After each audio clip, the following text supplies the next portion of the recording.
Adam. What is Adam? Adam means that you're not an animal. An animal works off of instinct. The lion sees a zebra. If he's hungry, he goes chasing the car. If he's not hungry, he says, "What's up?"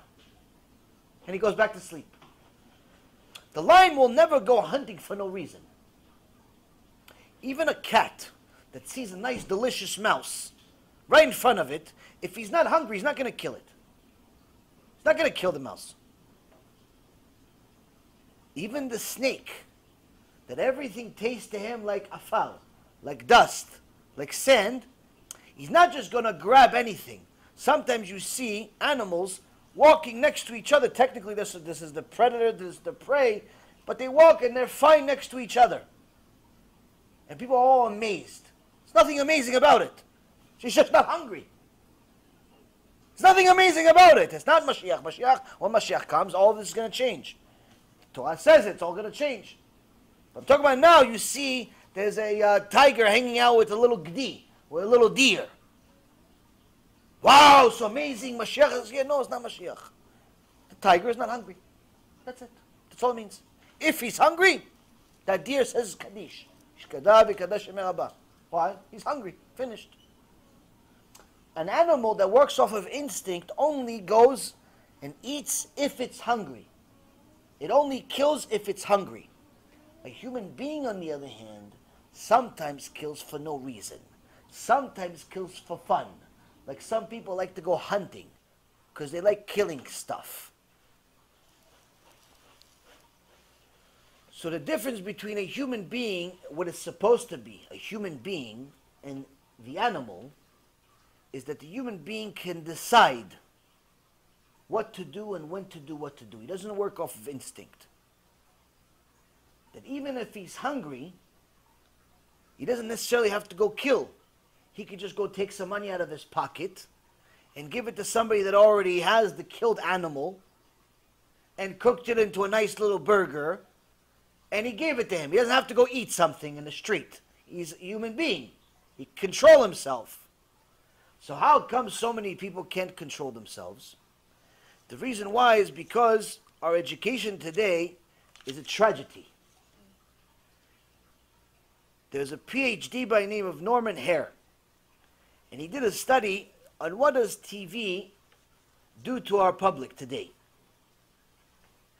Today, so you know, at daycares, all these parents that want to go be businessmen and businesswomen, they think they're doing a good thing by sending their kids to daycare.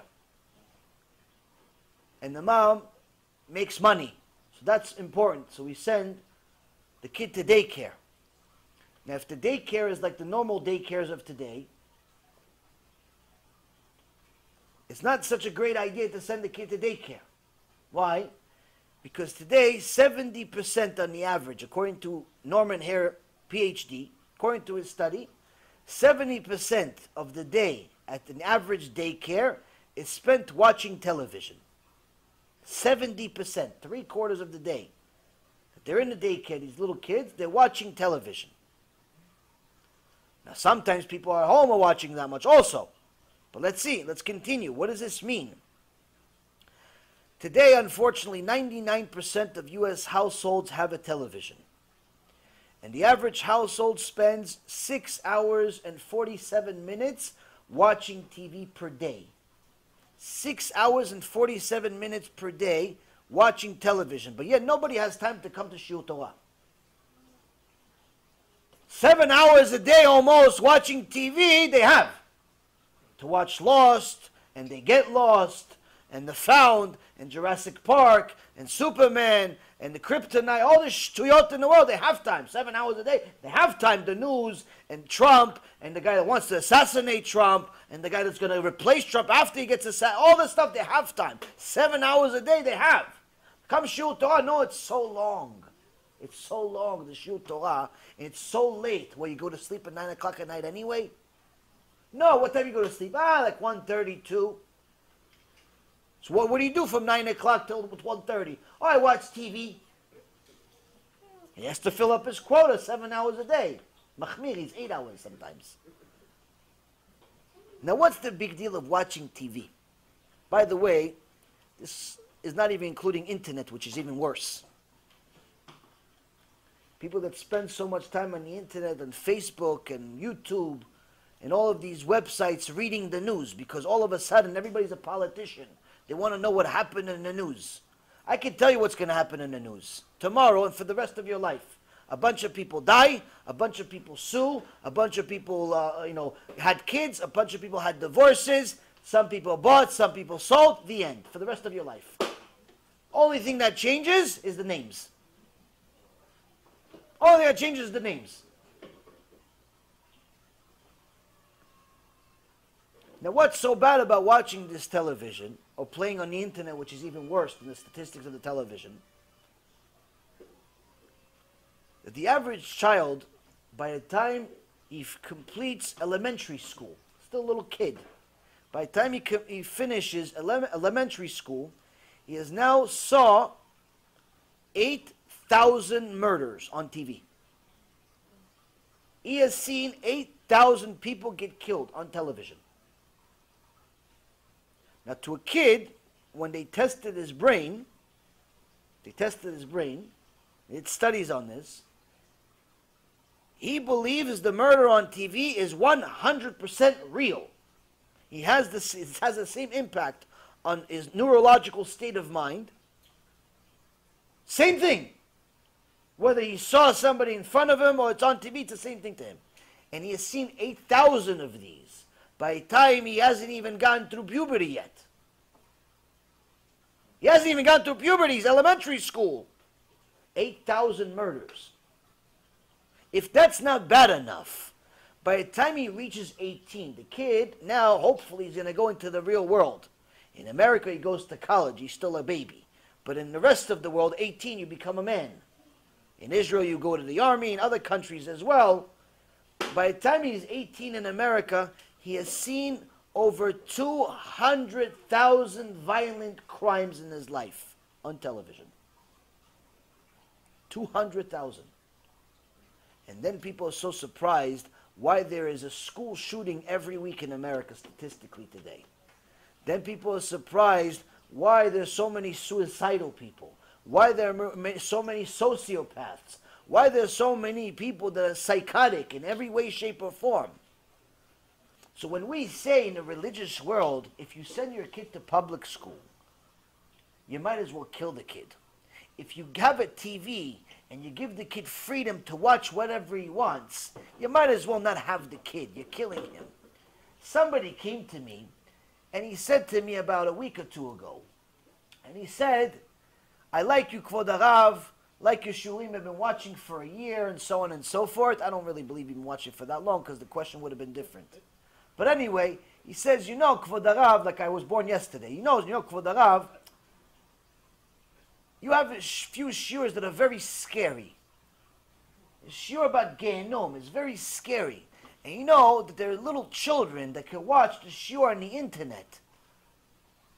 Your shiur about Gehenom, they can watch it on the internet and you can scare them.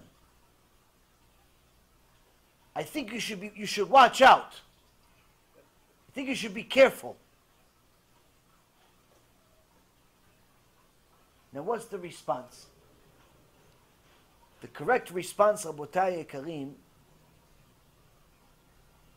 is what I told them, not because I said it, but because I verified it with my Rav. Is that when you're trying to be a Baal Musar, you no longer take yourself as something. You take the other person. You look at the other person's perspective. You put yourself in somebody else's shoes. In English, it's called empathy. Not sympathy, empathy.